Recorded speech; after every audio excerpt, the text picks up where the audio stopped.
Assalamualaikum warahmatullahi wabarakatuh. Alhamdulillahi rabbil alamin, wa bihi nasta'inu ala umurid dunya waddin, wassalatu wassalamu ala asrafil anbiya'i wal mursalin, sayyidina wa maulana Muhammadin wa ala alihi wa sahbihi ajma'in. Amma ba'du, Bapak Ibu kaum muslimin dan muslimat, jamaah salat zuhur Masjid Agung Nurul Iman Kota Padang yang dimuliakan Allah Subhanahu wa taala. Kita bersyukur kepada Allah dengan ucapan alhamdulillahi rabbil alamin. Kita berselawat kepada Rasulullah Nabi besar Muhammad sallallahu alaihi wasallam. Allahumma salli ala sayyidina Muhammad wa ala ali sayyidina Muhammad.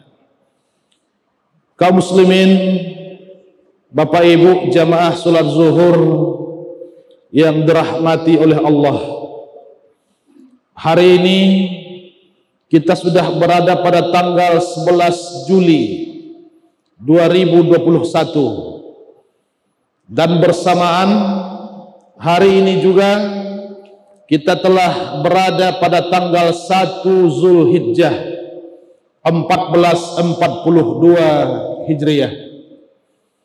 Oleh karena itu,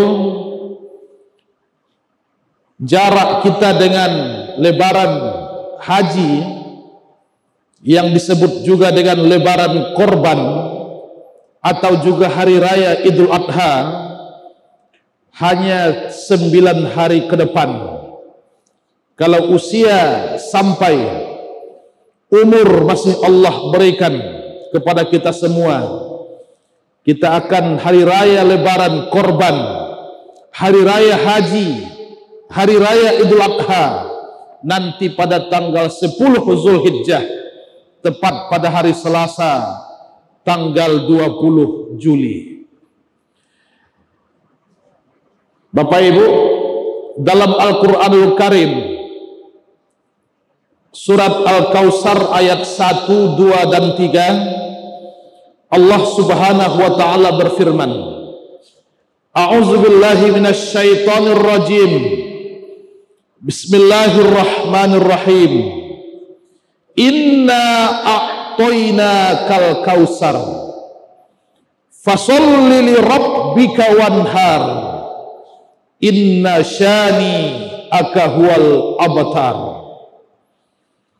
Apa kata Allah dalam Al-Quran surat Al-Kautsar ayat 1? Inna a'toina kal kausar, sungguh Allah telah memberimu nikmat yang sangat amat banyak. Benarkah nikmat kita terima dari Tuhan? Banyak jumlahnya. Andaikan kita coba untuk menghitung, kita coba untuk menjumlah, pokok kayu sebagai pena, air laut sebagai tinta, masih kurang untuk menuliskan nikmat Allah yang Allah berikan kepada kita. Kata Allah, Inna a'toina kal kausar, sungguh Allah telah memberimu nikmat yang sangat amat banyak.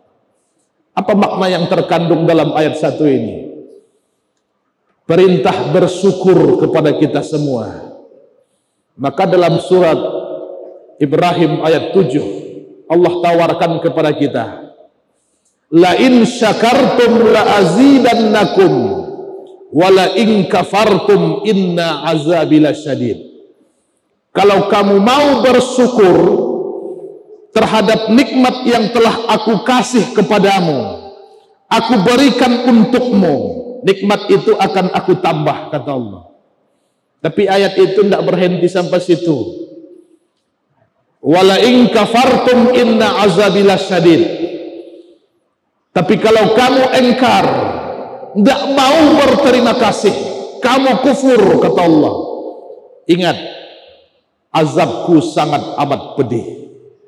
Pak Ibu, nikmat telah Allah berikan kepada kita, maka sebenarnya perintah yang terkandung di dalam ayat 1 surat Al-Kautsar itu adalah marilah kita banyak bersyukur kepada Allah atas nikmat yang Allah berikan. Ayat 2, apa perintah Allah kepada kita semua? Fasholli li rabbika wanhar. Ayat ini satu paket, terdapat dua perintah. Laksanakanlah sholat karena Tuhanmu dan berkorbanlah. Fasholli li rabbika wanhar. Dirikan sholat karena Rabbmu, karena Tuhanmu, dan berkorbanlah. Maka sampai saat sekarang Bapak Ibu, hukum korban itu ada perbedaan kesepakatan para ulama. Di kalangan para ulama, sebagian mengatakan hukum korban itu wajib. Kenapa wajib? Karena melihat ayat 2 surat Al-Kautsar, perintahnya bertaut dengan perintah sholat, satu paket dengan perintah sholat, tidak ada batas, tidak ada jaraknya. Dalam satu ayat itu, fasholli li rabbika wanhar, dirikan sholat karena Tuhanmu dan berkorbanlah. Tapi Bapak Ibu hadirin yang dimuliakan Allah, bagaimana untuk berkorban? Bagaimana kita akan berkurban kalau kita belum sanggup, kalau kemampuan belum, uangnya belum cukup, kita belum mapan? Sebagian ulama mengatakan hukum korban itu bukanlah wajib, tapi adalah justru sunnah muakkadah, sunnah yang diutamakan. Ayat 3, inna syani akahual abtar. Sungguh orang-orang yang benci kepadamu, orang yang membenci dirimu, terputus kebencian mereka kepadamu. Pak Ibu hadirin, di kalangan para ulama itu ada yang mengatakan hukum korban itu adalah sunnah muakkadah. Kenapa begitu? Karena nilai yang terkandung dalam ibadah korban itu adalah sangat utama sekali. 14 abad yang lalu, Nabi Muhammad SAW ditanya oleh sahabat, ya Rasulullah, apa keuntungan yang akan kita dapatkan kalau kita melaksanakan ibadah korban? Kalau kita sembelih unta, kita sembelih lembu, kita sembelih sapi, kita potong kambing, apa yang akan kita dapatkan dari semua yang kita lakukan itu ya Rasul? Apa jawab Nabi Muhammad SAW? Dari setiap helai bulu hewan korbanmu itu, baik itu unta maupun lembu maupun sapi maupun kambing yang kamu korbankan, akan Allah ganti bagimu satu kebaikan. Masya Allah, luar biasa. Tiap satu helai bulu hewan korban kita, baik itu unta, lembu, sapi, kambing, ataupun kibas, akan Allah balas rupanya kepada kita orang yang berkurban satu kebaikan. Masya Allah, luar biasa. Berapa jumlah helai bulu yang ada pada seekor sapi, yang ada melekat pada seekor kambing. Sampai detik ini Bapak dan Ibu, tidak ada yang sanggup satu orang pun untuk menghitungnya. Maka sahabat kembali bertanya, ya Rasulullah, amal siapakah korban ini ya Rasul? siapa yang punya amal ibadah kurban ini ya Rasulullah?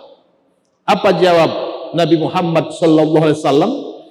Kakekmu dahulu, Nabi Ibrahim alaihissalam.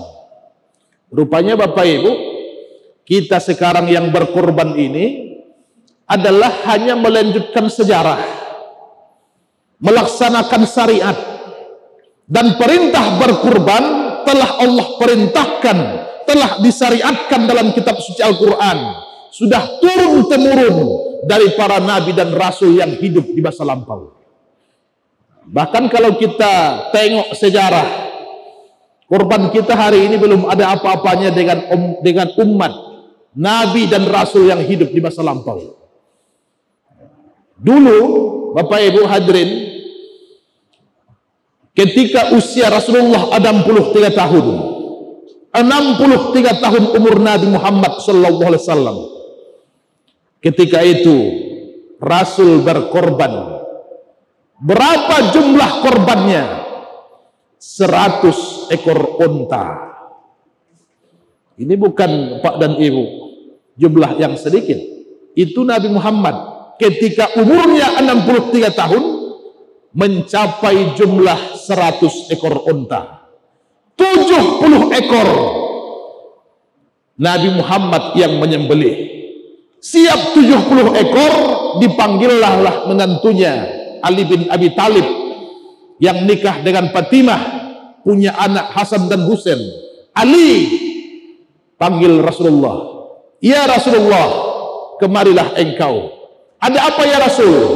Lanjutkan sembelih korban ini, unta ini 30 ekor. Jumlahnya 100 ekor unta. Ketika ditanya Rasul, ya Rasulullah, siapakah yang punya amal ibadah korban ini? Kakekmu dahulu, Nabi Ibrahim alaihissalam. Bapak Ibu, rupanya dalam sejarah, dalam kisah, rupanya korban Nabi Ibrahim alaihissalam jauh lebih banyak ketimbang korban Nabi Muhammad sallallahu alaihi wasallam. Oleh karena itu Bapak Ibu hadirin yang dimuliakan Allah, kalau kita sudah mempunyai kemampuan, mampu kita satu orang satu kambing, mampu kita satu orang satu sapi pun, satu orang 10 sapi pun, tidak ada larangan. Kenapa? Pahalanya Bapak dan Ibu dihitung dari jumlah bulu. Tiap satu helai bulu hewan korbanmu itu yang kamu potong, yang kamu sembelih, akan Allah balas, akan Allah berikan gantinya bagimu satu kebaikan bagi orang yang berkurban. Bapak Ibu kaum muslimin yang dimuliakan Allah, maka waktu berkurban tinggal menghitung hari, harinya telah ditentukan, bulannya telah dipilih, bulan Zulhijjah nanti jatuh pada tanggal 10, 11, 12, 13 Zulhijjah. Hari itu di mana kita semua adalah haram untuk melaksanakan ibadah puasa sunnah, disebut dengan hari tasyrik, dan dianjurkan untuk bertakbir, tahmid dan tahlil, dan menikmati daging kurban. Mudah-mudahan bermanfaat. Terima kasih. Assalamualaikum warahmatullahi wabarakatuh.